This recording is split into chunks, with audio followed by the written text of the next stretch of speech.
Bonjour à tous, c'est Julien Reynard d'Investir.us. Je suis ravi de vous retrouver pour cette nouvelle vidéo. Alors aujourd'hui, je vais aborder un sujet, je pense, qui va intéresser beaucoup de monde, puisque je vais essayer de vous donner un mini guide de ce que vous devriez savoir avant d'acheter un bien immobilier ici aux États-Unis.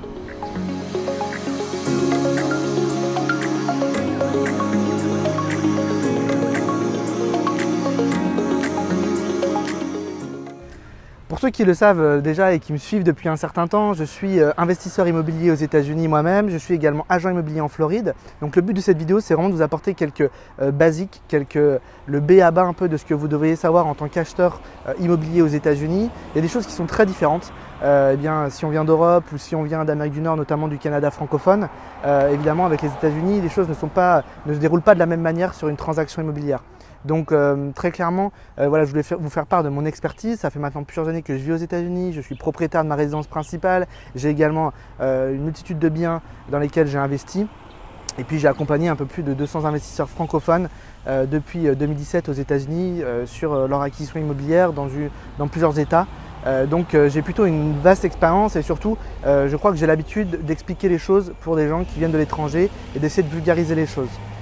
Donc comme je vous le disais, je pense que c'est important de parler déjà avec des gens qui ont une expérience en matière d'immobilier et effectivement le fait de travailler avec quelqu'un avec qui vous êtes en confiance va clairement déterminer beaucoup de choses. Il faut comprendre que déjà que vous allez voir une personne X ou une personne Y, si les deux sont licenciés agents aux États-Unis, ils vont pouvoir répondre bien sûr à vos besoins. Ici le marché est global, c'est-à-dire que l'ensemble des biens sont sur une plateforme unique et tous les agents licenciés ont accès à ces biens et peuvent vous représenter dans la transaction. C'est ce qu'on appelle la MLS, qui s'appelle le Multiple Listing Service. Donc la MLS permet tout simplement d'avoir des informations qui sont les plus fiables possibles, permet également de jauger facilement le prix d'un bien avec des comparables pour tout simplement savoir si on ne paye pas le bien plus cher que ce qu'il ne vaut réellement. Mais encore une fois, j'insiste sur le fait que la première chose pour un investisseur qui vient de l'étranger, pour moi, la recommandation que je vous fais, c'est de choisir la bonne personne, le bon agent qui va pouvoir vous accompagner dans votre transaction et dans votre besoin. Une fois que ça c'est fait, bien sûr, après l'agent va jouer un rôle déjà de recherche pour vous permettre de commencer à accéder à des biens, à voir des biens évidemment, et puis derrière à formaliser les offres qui vont être envoyées aux vendeurs bien sûr. Donc les offres sont toujours formalisées par un contrat que l'on doit envoyer au vendeur, donc c'est l'agent qui vous représente qui fait ce lien avec l'agent du vendeur. Encore une fois, la MLS est un outil qui est vraiment intéressant parce qu'il permet d'avoir accès à l'ensemble des biens disponibles sur le marché. En revanche, il y a bien sûr une partie aussi importante dans la négociation du bien et c'est là que vous devez aussi faire le choix de la bonne personne pour vous représenter pour négocier au mieux vos intérêts dans la transaction. Surtout quand on est étranger, puisqu'évidemment on vient avec entre guillemets un peu plus de difficultés.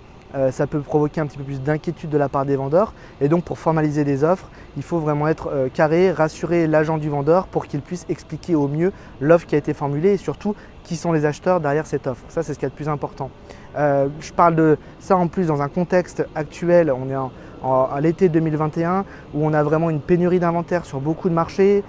Moi j'agis principalement en Floride, on a une pénurie de biens particulièrement en Floride où on est clairement sur des marchés de vendeurs, c'est-à-dire qu'il y a une multitude d'acheteurs sur une offre, sur un bien qui est disponible et donc c'est sûr que ça ne facilite pas la vie des acquéreurs internationaux, des acheteurs étrangers, investisseurs, mais je vous confirme que l'on peut toujours acquérir des biens, on le fait quotidiennement avec nos clients investisseurs francophones. Donc vous voyez, toutes les maisons qui se situent dans cette rue sont bien sûr potentiellement listées sur la MLS, donc sur cette plateforme globale auquel on a tous accès en tant qu'agent. Et donc on peut avoir facilement l'accès au prix, surtout les biens aussi qui ont été vendus ces derniers mois. On peut également avoir une visibilité sur combien ils ont été vendus, ce qui permet de donner un indice bien sûr à notre client acheteur pour qu'il ne paye pas trop le bien.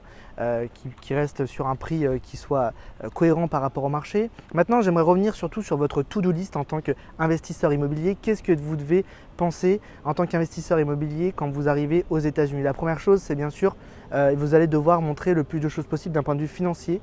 Il faut qu'on donne des preuves que vous avez une capacité financière à acheter le bien, alors aussi bien en cash si c'est votre objectif, ou alors avec un financement. Donc la première chose qu'il faut faire, c'est se mettre en relation avec un Mortgage Loan Originator, c'est-à-dire un courtier immobilier qui va vous permettre d'acquérir une lettre de préapprobation et donc qui stipule que vous allez pouvoir acquérir un bien avec financement, avec un certain pourcentage de financement pour pouvoir acquérir le bien avec une limite, bien sûr, un plafond de prix en fonction des éléments que vous avez apportés au courtier. Donc ça, c'est un élément très important avant de pouvoir commencer à envoyer une offre. Les offres doivent toujours être documentées, surtout sur des marchés qui sont assez tendus où eh bien, les vendeurs ont une multitude d'offres qui leur arrivent. C'est le cas en ce moment en Floride, bien sûr. Et une fois que eh bien, on a ces éléments, on peut envoyer les premières offres et attendre une contre-signature de la part du vendeur ou alors une contre-offre. Et là, on rentre dans une période de négociation, bien sûr.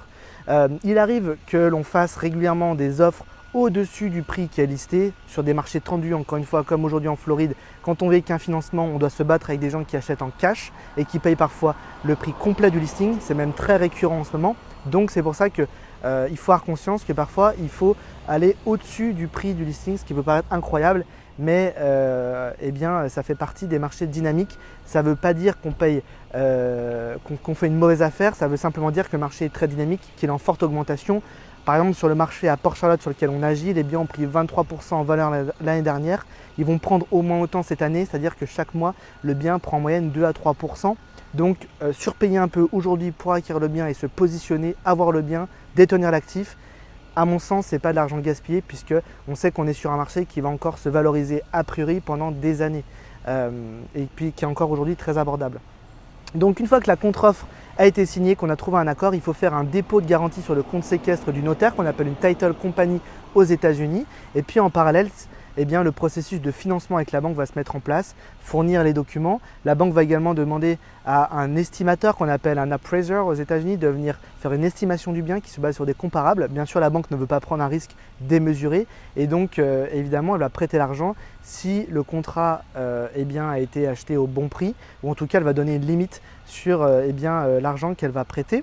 Une fois que tout ça a été obtenu, derrière, bien sûr, eh bien, on passe à la période de closing et donc là, il faut libérer l'ensemble des fonds. La partie que la banque va, elle, financer, donc sera payée sur le compte séquestre ou elle peut être aussi vous être envoyée directement sur votre compte bancaire à vous et puis en parallèle, vous devez apporter bien sûr l'apport que la banque demande. En général, pour les investisseurs étrangers, on parle d'un apport de 25 à 30% sur une transaction immobilière résidentielle.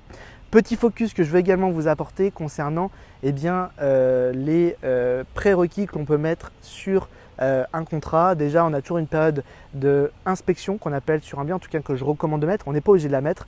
Sur des marchés parfois tendus, certains acheteurs ne mettent pas de période d'inspection, ce que je ne recommande pas du tout. Il ne faut pas acheter en étant complètement aveugle, il vaut mieux mettre des prérequis. L'inspection est intéressante parce qu'on va faire passer un inspecteur licencié qui va passer toute la maison au crible, au peigne fin. Et donc donner beaucoup d'éléments techniques. L'âge de la toiture, dans quel état sont les mécaniques, dans quel état est l'électroménager. Vous savez qu'aux États-Unis, on achète les biens avec une cuisine généralement équipée. S'il y a une piscine, dans quel état la piscine, les extérieurs également. Tout ça est documenté sur photo. C'est également un document qui est très important pour les assurances. Vous fournissez une inspection, potentiellement ça va permettre à l'assureur de pouvoir mieux jauger la qualité du bâtiment et donc de vous donner une cote, une estimation de l'assurance, un devis, une facture beaucoup moins élevée. Donc tout ça, ce sont des éléments intéressants. Je voulais juste revenir sur un point. Oui, en tant qu'étranger, vous pouvez acquérir un bien immobilier aux États-Unis avec un emprunt, avec du financement. La banque va vous proposer un crédit hypothécaire. Donc c'est un effet de levier qui est magique. En ce moment, on connaît en plus des taux qui sont extrêmement bas aux États-Unis. Historiquement, les États-Unis ont toujours eu des taux d'emprunt beaucoup plus élevés qu'en Europe. Et là, on a des taux qui sont particulièrement bas. Pour conclure sur cette vidéo, vous l'avez compris, eh bien, on a beaucoup d'aspects positifs ici sur les marchés immobiliers en Floride, notamment en matière d'accès à l'information. On a accès à beaucoup d'informations, nous les agents, que l'on peut transmettre bien sûr à nos clients investisseurs. Maintenant, vous l'avez compris également, ça ne sert à rien d'aller voir Pierre ou Paul, qui sont deux agents, puisque tous les deux auront le même accès au même bien. Ce qu'il faut pour vous, c'est que vous choisissiez le bon partenaire, le bon agent qui va défendre vos intérêts, qui va vous permettre aussi de vous éduquer sur le marché pour comprendre tout simplement comment se positionner sur un bien ou sur un marché. Et puis également, ce que je voulais vous dire aujourd'hui, c'est qu'en Floride, on est en train de connaître un boom migratoire et économique sans précédent. C'est vraiment, je pense, un très bon moment pour se positionner. La Floride est en train de rentrer dans un nouvel univers ici aux États-Unis en termes de positionnement. C'est vraiment en train de devenir un État leader. On accueille beaucoup de nouveaux résidents qui viennent d'autres États, notamment des grands États du nord des États-Unis. Donc très clairement, les biens sont en train de s'apprécier sur beaucoup de marchés. Je ne pense pas uniquement aux grandes métropoles floridiennes, mais il y a également des marchés plus petits qui sont excellents puisqu'ils sont en train d'accueillir des gens qui sont à la recherche de biens plus abordables. Ce sont des marchés qui augmentent beaucoup. Je pense notamment au marché sur Port-Charlotte où on se positionne nous depuis 4 ans et qui nous donne raison aujourd'hui puisqu'on a l'année dernière vu nos biens immobiliers évoluer de près de 20% pour les maisons individuelles. Cette année, on part sur le même type d'augmentation. Donc surtout n'hésitez pas, si ça vous intéresse, à nous contacter. Une seule adresse, contact@investir.us ou directement dans le lien en description. On sera ravis de pouvoir répondre à vos questions et puis prendre un appel téléphonique avec vous pour vous faire avancer sur vos projets. Je vous dis à bientôt, bye bye.